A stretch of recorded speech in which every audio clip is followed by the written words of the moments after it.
Hello, everybody, and welcome to our Art of Nursing webinar, Musical Notes on Nursing. No apologies to Florence Nightingale there or the nurses in the group. The famous book Notes on Nursing is going musical today. And our amazing webinar has two themes all around music. Ordinarily, we have just 8 minutes for people to speak, but this is so important and we have such crucial content that we are changing that. So each of our presenters has 25 minutes and there will be a chance to ask questions after Laura's first presentation from Open Harmony and after Monica and B as well. You can't see me. I'm Marion Lynch. I'm the CEO of Art of Nursing Community Interest Company, and I've been working with the RCN, Sarah, for the past 18 months running these webinars. You can't see me because it's the middle of the night. I am on the southernmost tip of the southern island of New Zealand right now, and I'm very grateful that the internet is working and there is a full moon, so I don't have to put any lights on. I'm in a camper van on the edge of a beach, and I have to say, the thought of being able to connect across nearly 18,000 kilometres just on my mobile phone really resonates with how music starts to connect us together across time and across space. I've been listening to music with colleagues and with people I'm travelling with today, and it unites us across time, space, communities. So I am very glad to be here today with you. With that in mind now, there's many, many hearts going up. So I know people are there and you can't see me because I daren't put the light on in case, because I'm in a camper van, in case it turns an alarm on and wakes other people up. So I'd like to say welcome and introduce our first person, Laura. Laura and I worked together at NHS England many years ago, and we both discovered that we were art types and musical types beyond the NHS, and we've both left NHS England now.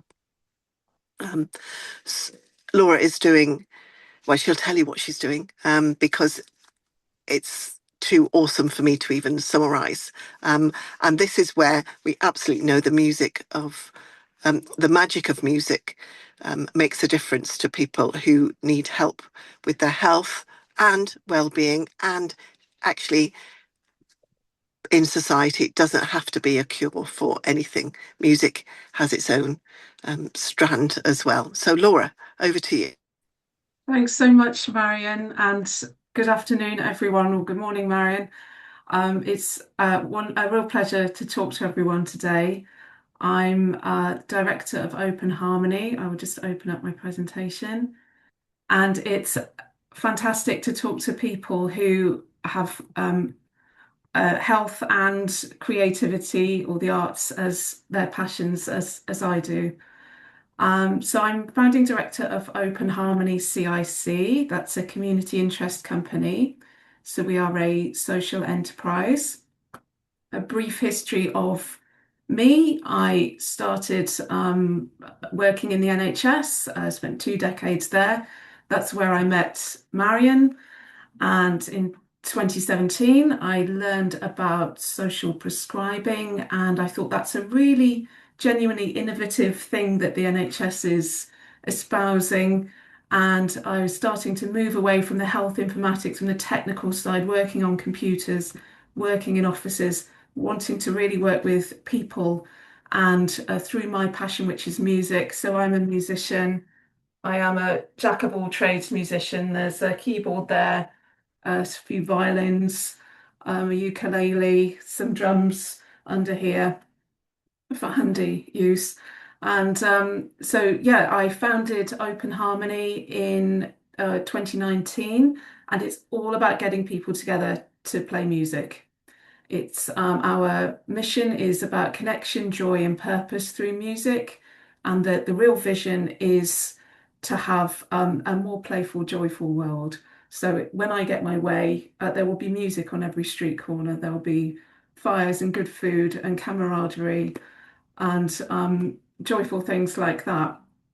So Open Harmony was the kind of group that I needed when I was at my very lowest point, feeling suicidal. A lot of adverse experiences in life had taken me to that point, and music is such a hook to get you into a group and out of yourself and to connect back with yourself. So Open Harmony was the kind of group that I would have loved to have joined in my worst times. And I just to say, latterly, I have set up another CIC, another social enterprise, Shropshire Thriving Communities Alliance, which is the kind of thing that Open Harmony could have done with when we set up. So it's a communities for community builders. And just to add in more about me. So that was the shiny professional stuff. This is about my inner experience. It's going from an ambience of fear around trauma, addiction, other things I was dealing with, moving towards an ambience more of an experience more of connection.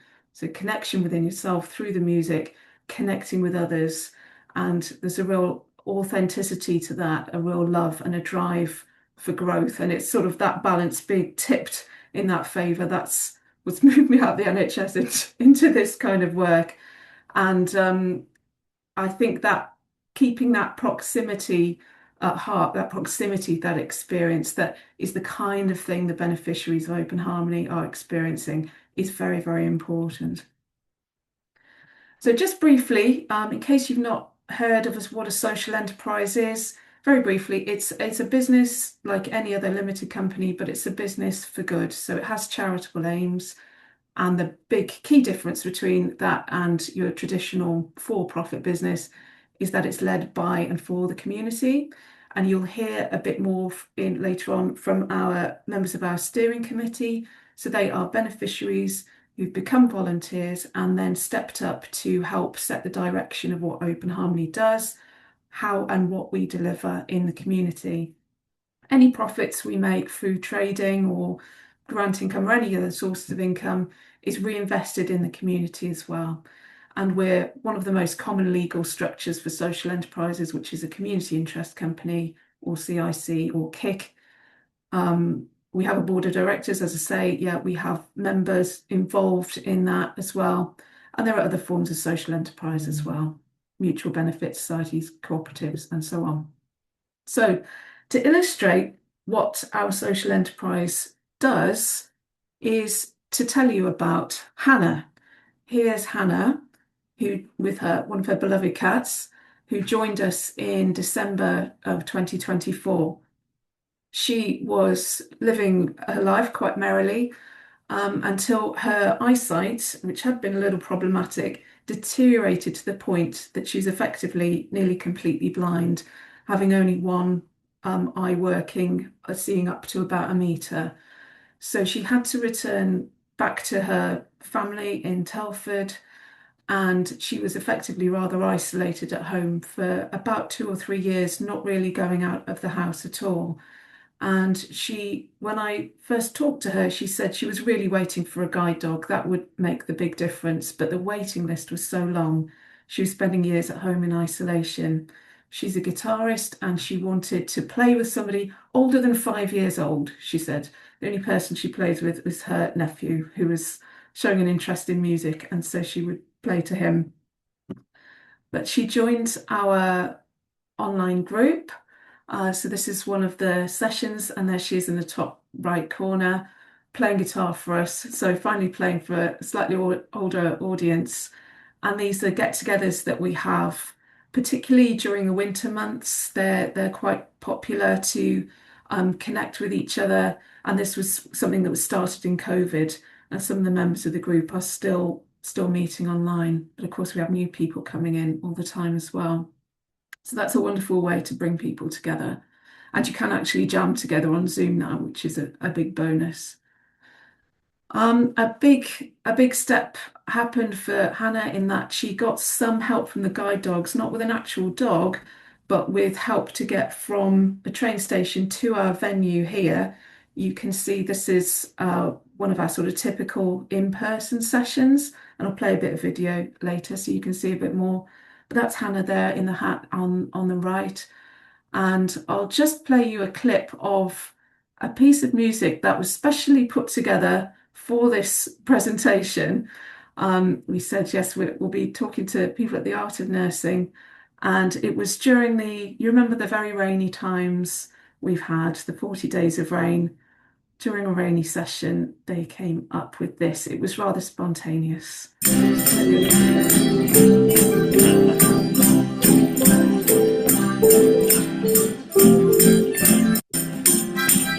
All the time. Fire's gonna soul, gonna break this little heart of mine. Out again. Keeps on raining, raining all the time. Keeps on raining, raining all the time. Yeah. And tomorrow's gonna snow, it's gonna break that heart of mine.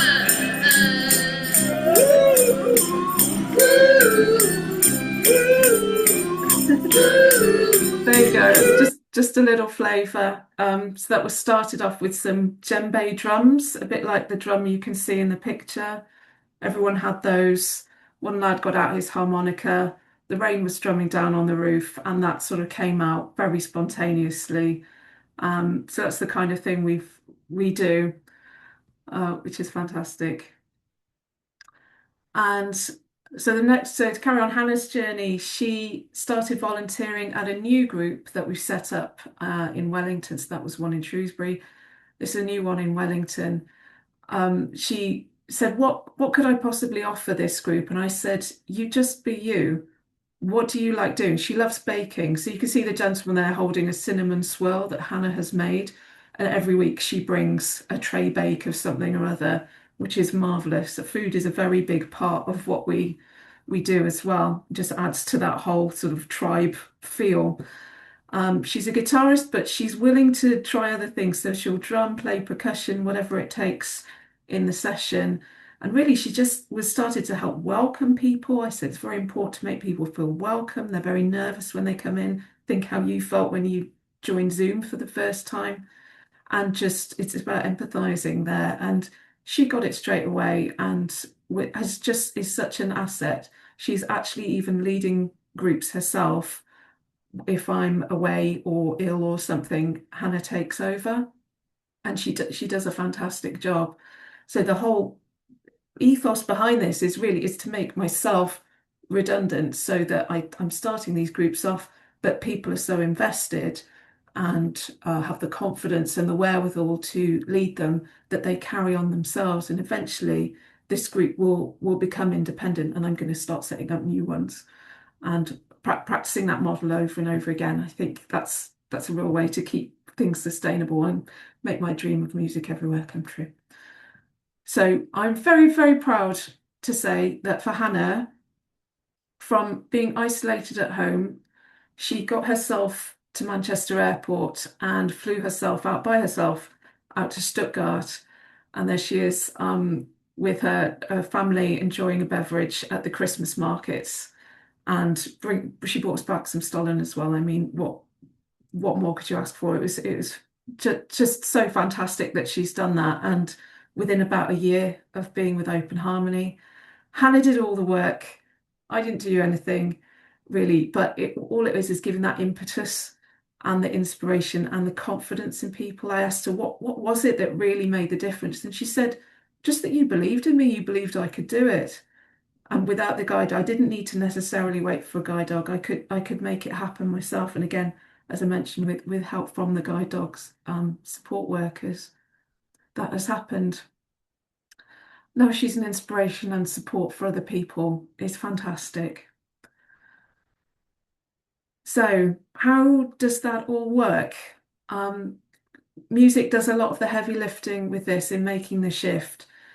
Creativity and play, a playful atmosphere it's a big yes and to things. Yes, I can contribute to a song. I can make a song with people all of a sudden. What else can I do? There are no mistakes that you make because we're making it up. We're making it up. It's a new thing. It opens up new possibilities. It's got to be accessible though. So things like for the people who see themselves as non-musical, something easy like a big drum to just have a bash on is a very good way in. And sitting around in a circle like that, drumming together, is a very equalizing experience as well. And I think that's a very, very important point, is for everything to be level, no leaders and followers. We're all ourselves and needing each other. So when you're one with the music, the painful past, the fearful future, they melt away. And what flows in is joy, which is our natural state. And when you're more joyful, you're more flexible, you're more open, you see new opportunities for yourself. And yeah, about being authentic. Authentic relationships are absolutely key. Open, honest relationships are a huge part of this. I would say 80% of the work is about making the environment conducive for growth, and about 20% is the actual activity. So you don't need to be Yehudi Menuhin, you don't need to be a master a musician or composer to make this work. It's about humanity, bringing out humanity in people and having networks of support around you. So we work with many other different organisations. We refer people in, etc., etc. Everyone's helping each other. So just to make the point about the environment, I am absolutely stealing from the late great Sir Ken Robinson, who talks a lot about creativity in education. And he told a story about Death Valley. I've been there, it's 50 degrees in the shade. There's virtually no life there at all. But something happened in 2004 in winter. It rained, very rare event. It rained 7 inches. The following spring, this is what Death Valley looked like, a carpet of flowers, because it turns out Death Valley isn't dead, it's just dormant. All the seeds were there, the seeds of possibility, if you like, were there waiting for conditions to be conducive. And just to drive home, that's the most important thing about what we do, is making conditions conducive for growth. So I'll play you a couple of minutes of our film. The whole thing's on the website if you care to look, but just so you can hear from the voices of people who've actually benefited in their own words what it's meant to them. I'll just skip to the right bit. Songs. For about half an hour to an hour, I'll do drumming lessons for people who have either been on a drum kit before or who have never experienced being on a drum kit in their life. And a lot of the times it's just a matter of just having a go and just letting people enjoy something new. It's great because you go away with new songs.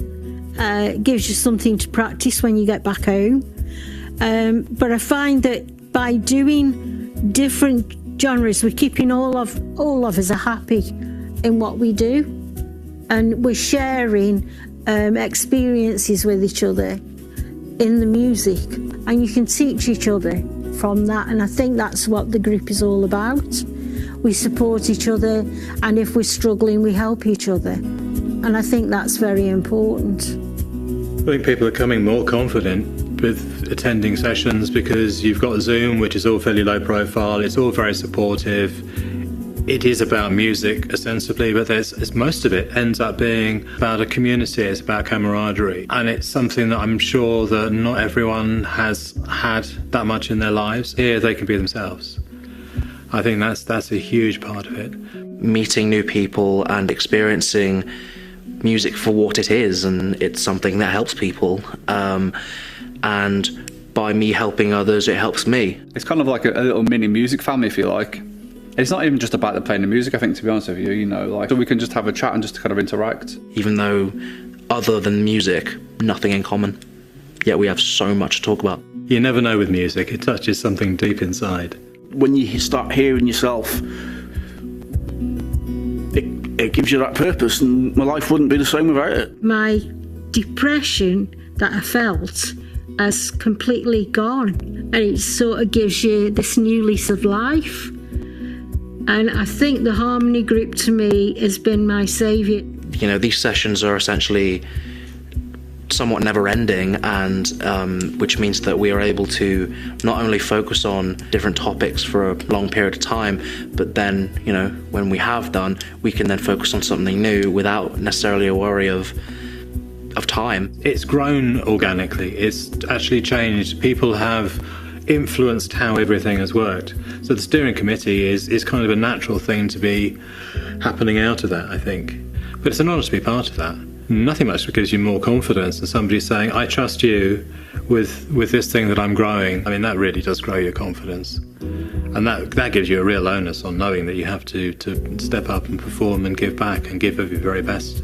We want to have a place where it's fully recognised and people can have an outlet. We'll go with the flow. And with me and like others that are part of the steering committee, I think we can grow naturally and organically into it. And we have a lot of kind, caring, considerate people in our group, staff and people as well.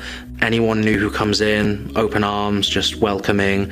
It's great just to see that evolution of understanding and just it all just comes from enjoying it and playing, and I think that's what Open Harmony gives people. They put it better than I could. So I hope you can see some of the impact that it has in people's lives. Just briefly to sort of round things off, our social value, we've been going back 6 years. We've had about 1,300 beneficiaries.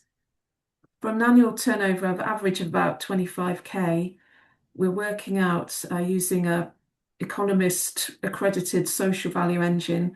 We're working out that our annual social value is around about 100,000k, making a social return on investment at between 3 to 1 or 4 to 1. Still defining that exactly, but it's around that figure. So for every £1 you give Open Harmony, society gets back £3 to £4 in positive benefits, and those are around health and well-being. Economic benefits in terms of employing locally, local supply chains, local trading, and helping people into work and through volunteering as well. And the bigger picture is a more cohesive, a safer, and more vibrant, thriving community.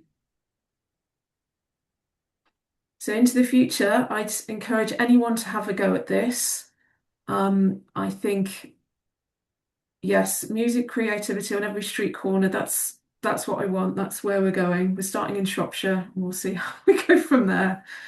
But what we need is greater awareness, as Carl mentioned in the video. We need full recognition of what we provide. And it's a simple humanity, really. The fact it's going through as a charitable cause is that's just a sort of a prop, really, a vehicle. It's people looking out for each other at the end of the day, not rocket science. We need sustainable income as well, of course. So I'll just say thank you very much for being here and for listening.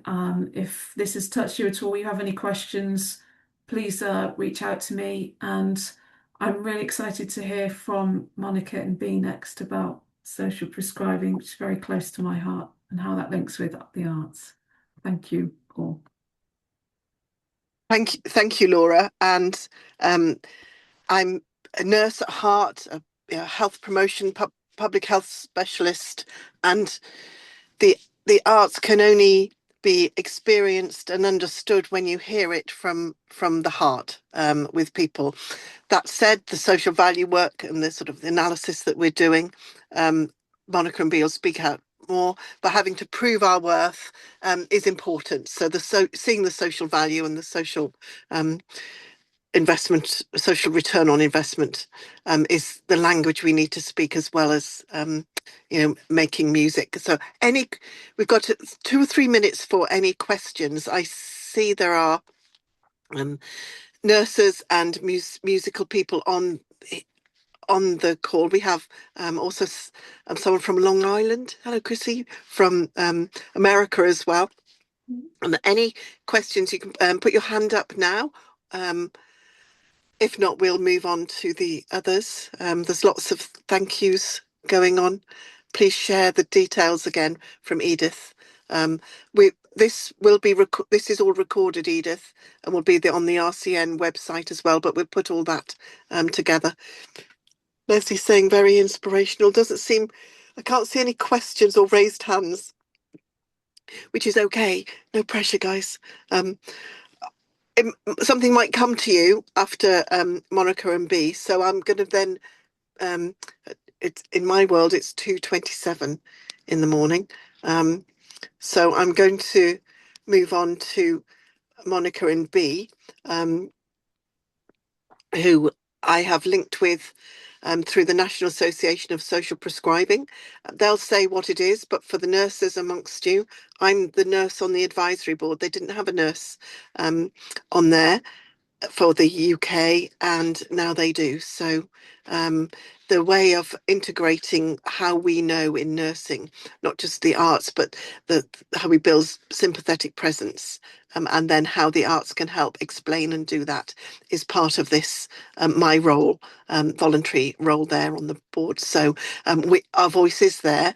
What we need now as nurses is to hear from the National Association of Social Prescribing about how they work, what they do, and hopefully this will energize anyone on the call to get engaged with more of this work as well. So over to you.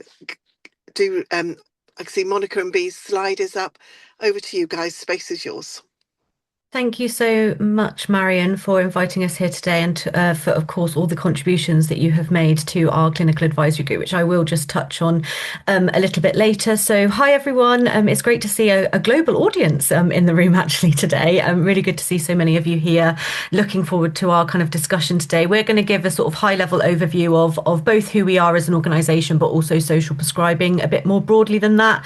I'm sure there's probably quite a sort of scattered level of understanding of social prescribing, so I will take us to basics. Apologies if that is repetitive for anybody, but good to make sure that we're all kind of on the same page in terms of how we're defining and describing exactly what social prescribing is and its kind of relevance and importance, as we've already kind of heard about, to be honest, from Laura. So if I can just go to the next slide, please. So just to tell you a little bit about us as the National Academy for Social Prescribing. So we are essentially commissioned in a variety of different ways, but our main funding comes from the Department of Health and Social Care, and our mission is really quite simple, and that is to scale and spread social prescribing to improve health and well-being, and we have a particular focus on doing that among people that are experiencing inequalities. We do this through our 5 core pillars that you can see on this screen. So the first one being about connection, which I think is the absolute beating heart of social prescribing. Social prescribing is all about helping people to connect with themselves, with their communities, with other people. And we kind of aim to bring organisations and communities together through the work that we are doing, as well as different sectors. Innovation, so this area of work is really about testing new models of that personalised support that social prescribing can bring. So that's both within the UK, but also on that international scale. So we have an international strand, which Bea can talk to as well, because she helps lead that work. Investment, so Laura touched on it earlier in terms of the importance of that sustainability being in part financial. So we are really supporting local areas to build that sustainable provision of social prescribing and looking at what investment models are required for that kind of activity to be sustained within the social prescribing ecosystem. Evidence, again, Laura alluded to how important this is. So our role within this is to really bring together what evidence exists for social prescribing and identify those gaps to kind of improve the research and share that learning. And then awareness, so things like exactly what we're doing today. So really ensuring that not just professionals, but also the public and others really understand what social prescribing is and also how to access it in its current format. So social prescribing is something that has it already exists basically in many different communities in lots of different ways, but NAF's kind of role within that is to really strengthen it, grow it and champion it at that national level. If we can go to the next slide, please. So I always like to have just a little bit of a kind of detail into why we kind of have got to this position of social prescribing being rolled out on that national scale. So I think it's important to kind of pause and reflect about why it's needed in the current context of particularly our health and social care systems. So we know that people are living longer, which of course is a huge success when we think about our modern medicine and our public health initiatives, but living longer in our society doesn't actually mean that people are necessarily living better.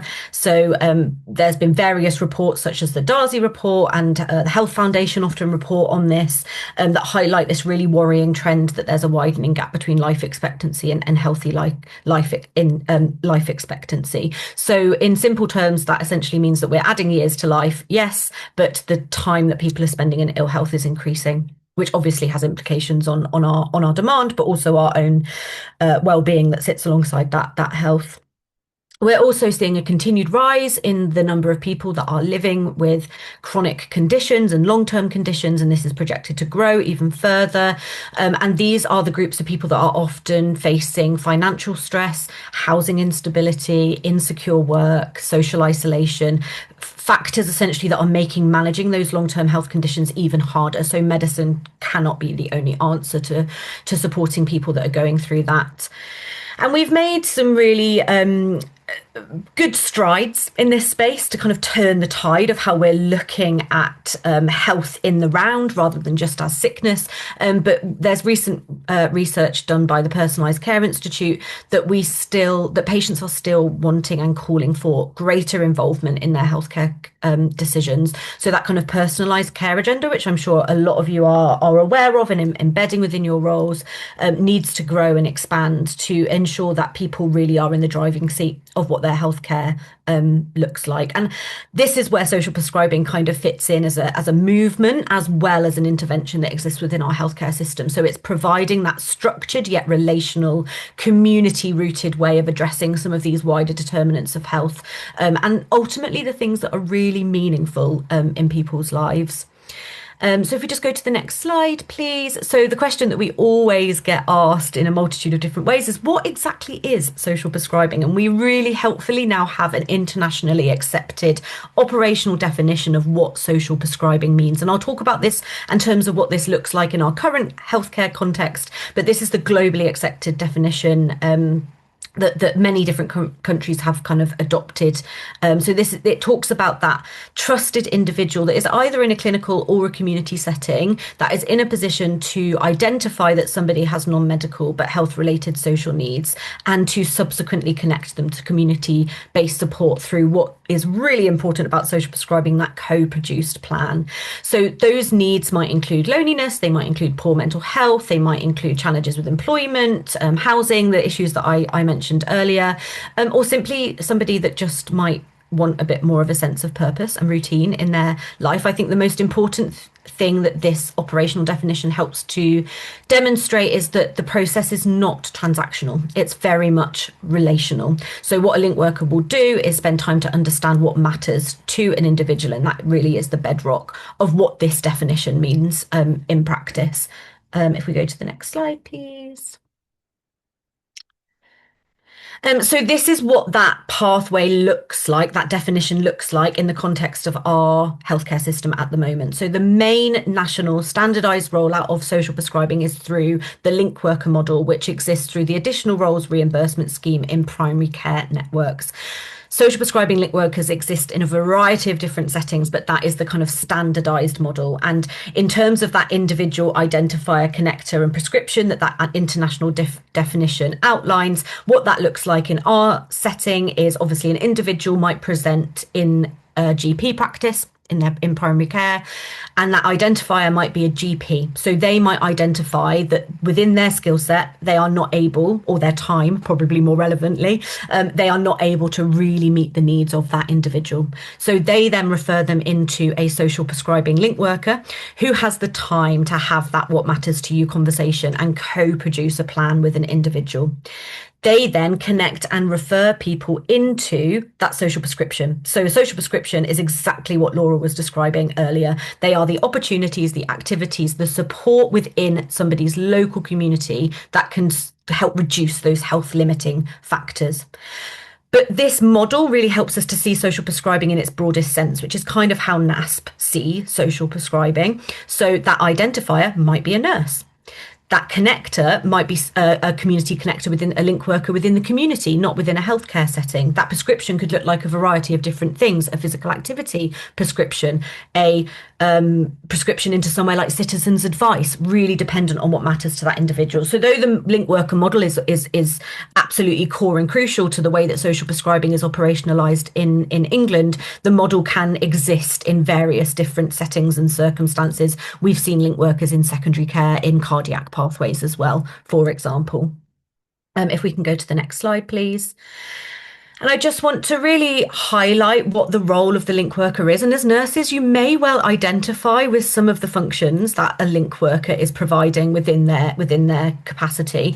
The most crucial part of the link worker role is that they are actually mandated to give people time. So they are employed within healthcare systems to give time to individuals to really understand the root cause of what is going on in their life and what's leading to their health limiting factors, as I mentioned. So it's really understanding that they do this in a very strength-based way. So it's really done in a kind of what are your values, what are your motivations, what are your strengths, and what can we draw on to looking at that whole person. So very holistic, very asset-based approach.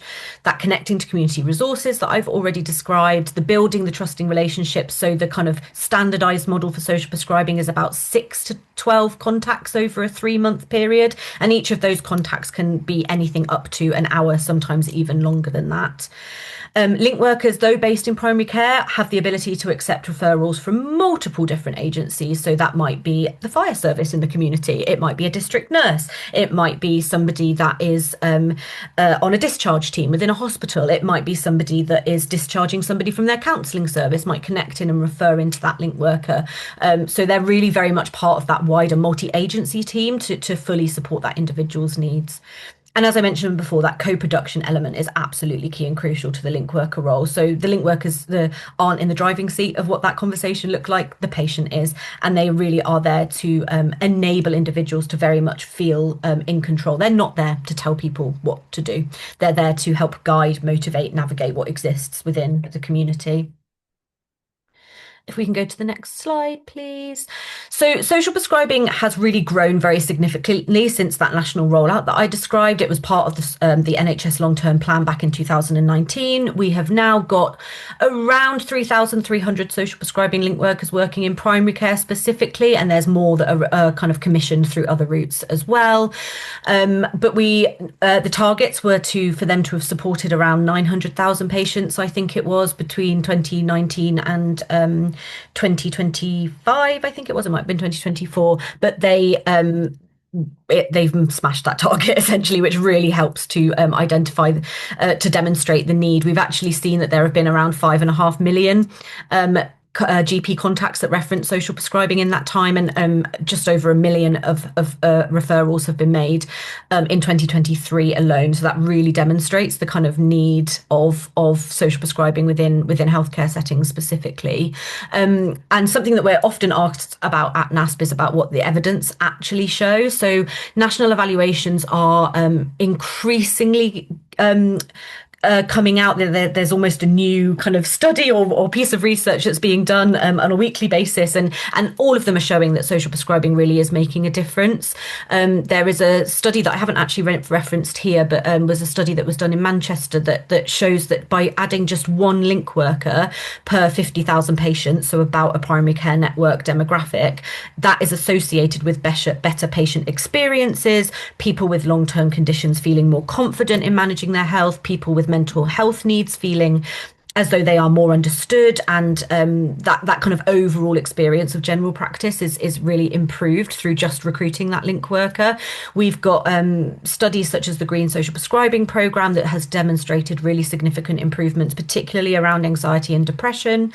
There's growing evidence all the time that social prescribing is reducing pressure on the NHS. Local evaluations have shown reductions in GP appointments, A&E attendances, overall health service use. And importantly, as I mentioned earlier, social prescribing is also reaching those people that need it most. So referrals are increasing from more deprived communities, and there is research out there that demonstrates that there are more likely to be more link workers based on areas of deprivation, which is really encouraging. Of course, there are still gaps in the evidence. We need better data. We need better data on outcomes. We need more consistency on the capture of that data, and in particular, more data on how social prescribing can make a difference for specific groups. But B, we'll talk a little bit later about how we're doing that through exploring social prescribing music and dementia. I'll link to the website as well with the notes so that you can have a look at the evidence in more detail if that's of particular interest to you. It would be remiss of me to not mention the ever-changing landscape and the birth of neighbourhood health, which I'm gladly is being recognised as nothing that is necessarily new within the system. I think a lot of link workers would say that they have been operating and mobilising themselves in a neighbourhood health way since they have been implemented, and it's really encouraging to have seen the expansion of the link worker role recognised in some of the briefing notes that are going out around neighbourhood health, and the importance of their role. I was on a webinar the other day that described link workers as the gold mine of neighbourhood health, and absolutely core and crucial. So we're waiting for more formal guidance to come through that programme, but really exciting that social prescribing is being mentioned within that growing area. And just on the next slide, there are some priority groups that neighbourhood health have already identified as sort of targeting, and I'll let you read this in your own time, but this slide really just demonstrates that social prescribing link workers are already in a space where they're supporting all of these priority groups, often in that multidisciplinary team capacity. I'm conscious of time, hence leaving you to read that in your own time. I just wanted to highlight some of the specific healthcare integration workforce and clinical engagement work that we are doing at NASP. So this is sort of my portfolio, if you like, at NASP. So really happy to pick up with any of the more specific detail about getting involved in these. The main purpose of the work that we do in this area is about supporting the social prescribing link worker workforce in that broadest sense, and we do that through webinars, guides, training and engagement. We've got a social prescribing link worker survey out at the moment that will inform the development of that work. We've got a social prescribing champions scheme, which I'll speak to on the next slide. We're doing a lot of work around clinical engagement. So we're celebrating the 1 year anniversary, actually, of our clinical advisory group, which was set up around this time last year, of which Marion is a part. And that is a really crucial piece of work to help us to better ensure that clinicians are aware of what social prescribing is, but also know how to integrate it within their own practice and their own services, and really strengthening relationships between those two workforces. And we also do some work to support integrated care systems to really strategically embed social prescribing, and that's largely done through our community of practice that we facilitate. So yes, on the last slide, sorry B, this is just a little bit more information about our social prescribing champion scheme. So this scheme really aims to continue that raising awareness piece that I've talked about, which is just so crucial. And you can sign up to this within your roles. It's a really, really light touch volunteering role, and is also a bit of a continued professional development opportunity, as well as we provide training, we provide resources. We have a targeted newsletter, which is really, really popular as well. So we've actually got over 300 now. That slide I've just realised says 200 professionals, but we've got over 300 that have joined that programme so far. So it's a really great space to kind of come together and chat about the developments within social prescribing, the evidence base, the webinars, as I say. So yeah, happy to answer any questions about that as well as other things, but please do sign up if that's something that you are interested in. You even get a lanyard and a badge as well, which is always nice. But I will leave it there for now. Sorry if I've taken up too much time, and hand over to B. Thanks, Monica.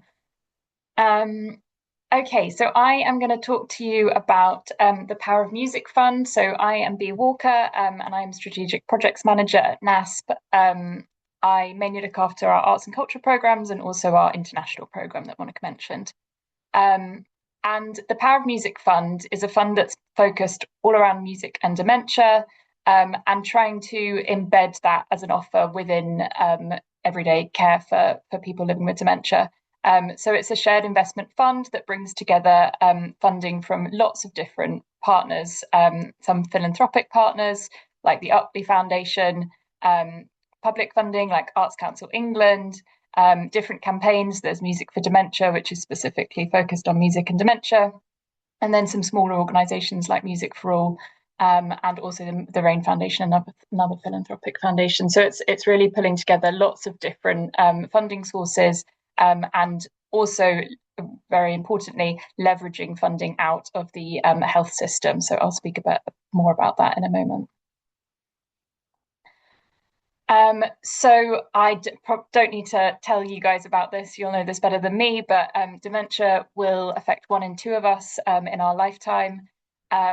So it affects a really large amount of people, and there is no cure for dementia, and there's a really significant cost alongside the suffering that comes to the individual and their families. So why music? We know that music accesses different parts to the brain, different parts of the brain to language. So it can be used to communicate and engage with someone who's been diagnosed with dementia, even when they might be nonverbal, so towards the end of their dementia.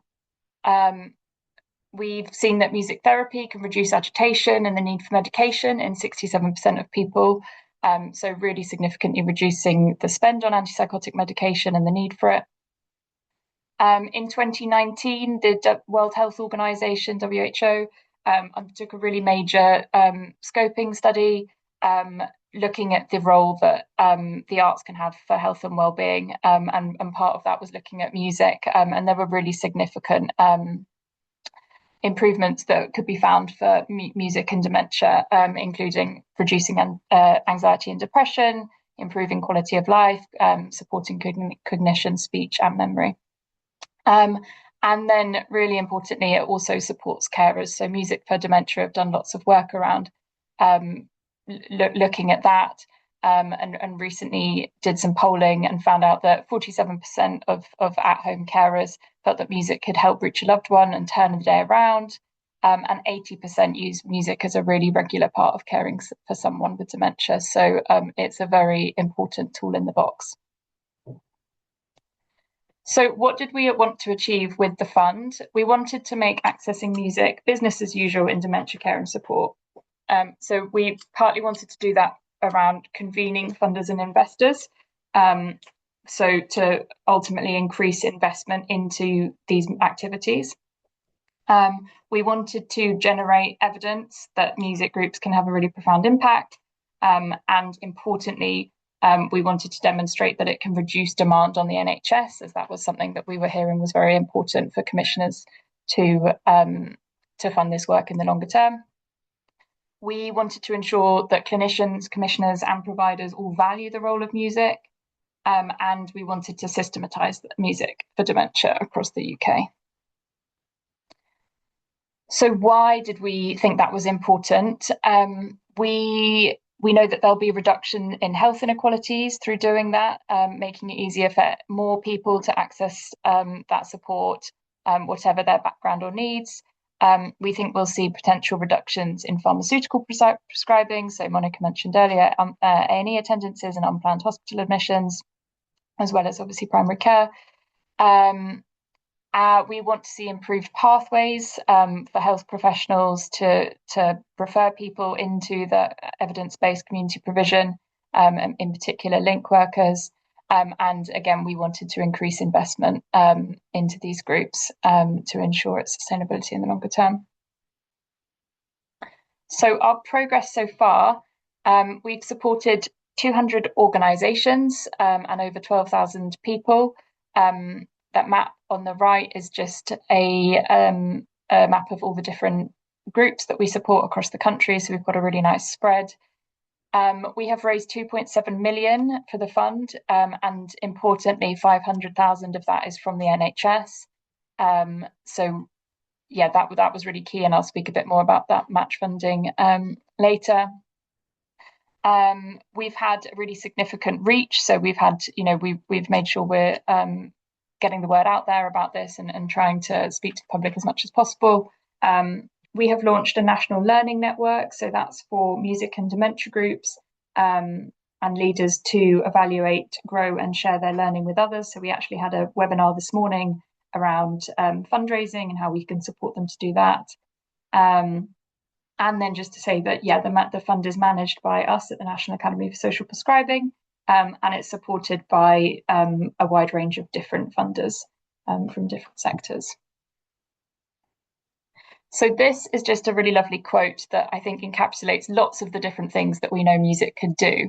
So I'll let you read it in your own time, but I just want, and this is from one of our grantees.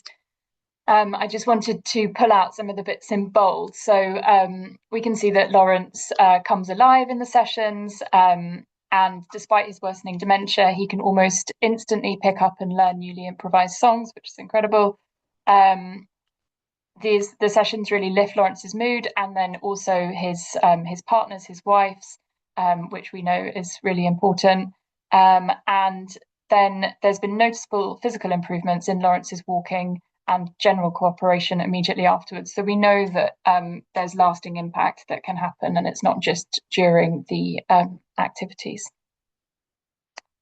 So the Power of Music Learning Network, this is the community of practice that I spoke about, and we've got over 150 leaders now, all delivering music for dementia activities across the UK. So lots of our grantees are part of that, but we also wanted to have an offer that was available to leaders that aren't grantees, that aren't receiving funding as part of the fund.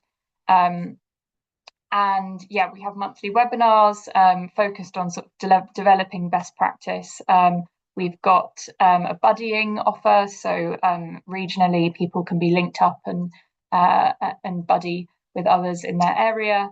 And those are just some of the different topics that we've covered in those webinars. So there's loads of really practical things like safeguarding and managing risk, coping with sadness in groups, and then some more sort of strategic things around how to connect to healthcare and evaluation, building the evidence base, and communications. So then the centres of excellence. So that's what we're calling the larger grants that we've made through the fund. So we've got two centres of excellence. One is focused in Manchester and one is in Hertfordshire. And I'll give a bit more detail about what they're doing in those regions in a moment. But I first just wanted to talk about sort of vision for the centres of excellence and these much bigger grants that we made as part of the fund. This was in addition to funding lots of small groups across the country, we knew that we really wanted to make some big change, and that we knew that focusing the funding into specific regions was going to be really key. So these centres of excellence are really focused on testing new approaches to embedding music as part of dementia care, gathering evidence, which we heard was really vital, particularly around cost savings for the NHS and local authorities, and designing new models of care that eventually could be scaled up and spread across the UK. So as I said, there's a real focus on placemaking and looking at the system change that could be brought about. Match funding was really fundamental to this level of the fund. And we saw a really wide range of applications from different ICSs. So we had 17 out of 42 apply, and there was a really interesting cross-sector range of organisations applying. So we had a Premier League charitable fund applying. So lots of different sectors coming together and interested in how they could work with their communities. And then just to say that this is all part of a wider strategic ambition for NASP of unlocking NHS commissioning for social prescribing through gathering that data and evidence that we know is so key. So Manchester's, how am I doing for time? So Manchester's Centre of Excellence, they are working with the Alzheimer's Society, and they have two music offers available in Manchester. So they've got their Music in Mind music cafes, and then they've got Alzheimer's Society Singing for the Brain. And they've scaled that up across all their Greater Manchester boroughs with the aim of reaching 1,000 people living with dementia. Their partnership brings together lots of different stakeholders. So they're working with their combined authority, NHS Greater Manchester, the University of Manchester is delivering their evaluation, which is a really key part of their project, and then lots of smaller community organisations involved in the rollout across those boroughs. So the real meat of their project is going to be their evaluation, which will be due in summer 2027. And that will have been looking at people's use of NHS services before and after their participation in these music activities. And there'll also be a control group element to that as well. So that is going to be a really, really useful piece of evidence that we will be able to take to different stakeholders and say, look, we know that we can see a reduction in their use of NHS services. And that's been possible through a really groundbreaking collaboration between the university and a thing called the GM Care Record, which is basically allowing that data sharing process to happen. So as I'm sure, there are lots of challenges all the time with accessing data and making these evidence and evaluations possible. So that was really key to that piece. And then the Hertfordshire's Centre of Excellence is focused on training. So there's lots of different partners again as part of this. So Age UK Hertfordshire are leading this one, along with the Hertfordshire Care Providers Association. And theirs is focused around enhancing the health and social care workforce's ability to integrate music into their everyday dementia care. So they've produced a training program, and they will be upskilling the local health and care workforce and rolling it out across Hertfordshire. And they'll primarily be focusing on residential and nursing homes. And they hope to be reaching 100 providers, 6,000 staff, and approximately 5,800 people living with dementia. Both of these centres of excellence are working over a 3-year period, and those are just some of the key outcomes that we hope we'll be able to see. And I think, because I know we're close to time, that was my last slide. So I will hand back to Marion. Thank you. Thank you so much, Bea. And we are running out of time, but this isn't the end of the education and the opportunities for people to engage with your work and Laura's work now. So thank you so much. We are coming to the end, and I can't see any questions here, so I'm going to put a call out really. Could everybody who's on here become a social prescribing champion? Because we need to get nurses. We do like a badge and a lanyard quite often, but it's more than that. We are the ones who are the connectors in those communities, who see beyond the clinical side, and that's what social prescribing is. So when you get the connections here, and this recording will be on the RCN website and the Art of Nursing website, or just get it down from the chat. Apply and be a community champion. You don't have to do anything hard. You don't have to fill in too many forms. You don't have to pay anything. You just have to do what nurses do best, which is the relational care, and now integrate it using the arts and start to spread the message here, and do as build organisations or links with like Laura has done, and use our artful way of knowing in more. Everything's open to retired nurses, Yvonne, everything. Just because you're retired doesn't mean you're not a nurse, unless the NMC change their mind. So with that in mind, I know we've had people from California, from New York, from Northern Ireland, from across England on this call, and social prescribing is in the UK has got that element that it's controlled from a sort of health lens, but across the world it's not always like that. So the arts have been part of health forever before social prescribing was named as it is. So as Monica and Bea have said, and we're artists here and musicians as well as clinical people.